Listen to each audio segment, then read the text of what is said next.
Bismillahirrahmanirrahim. Assalamualaikum warahmatullahi wabarakatuh. Saya Yuni Yolanda dan teman saya Nur Asisah Siregar. Kami dari kelompok 2 akan menjelaskan mengenai gambaran umum ekonomi internasional.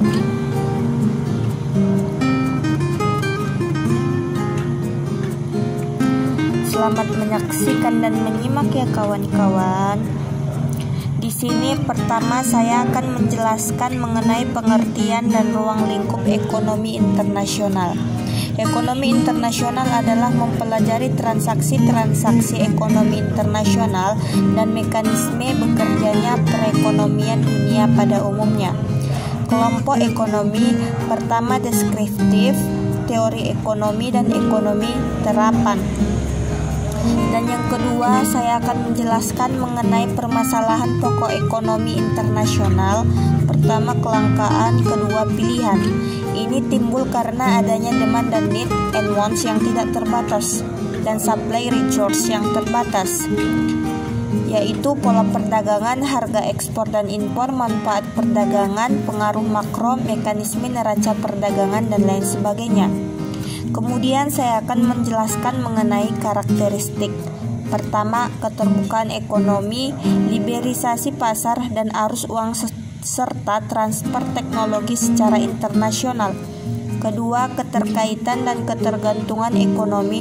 Ketiga, persaingan yang ketat antar negara atau perusahaan untuk meningkatkan produktivitas efisiensi. Kemudian saya akan menjelaskan mengenai ruang lingkup. Pertama, teori dan kebijakan perdagangan internasional. Kedua, teori dan kebijakan keuangan internasional. Ketiga, organisasi dan kerjasama ekonomi internasional.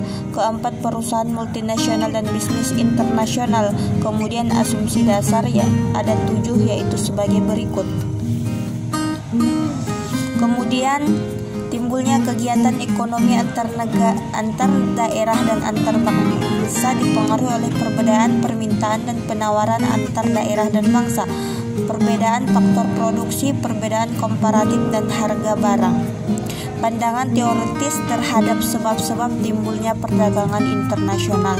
Pertama, aliran merkantilis, kumpulan isme-isme tentang kemakmuran negara yang bertujuan untuk memperkuat posisi negara dan kemakmuran negara atas kemakmuran orang per orang.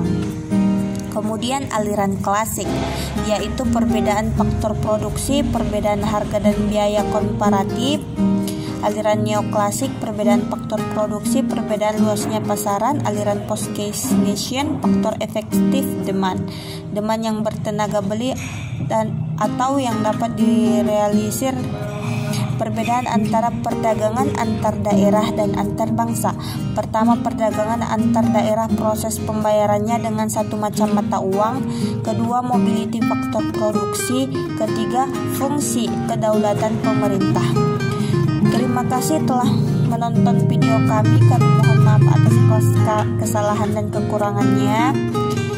Wassalamualaikum warahmatullahi wabarakatuh.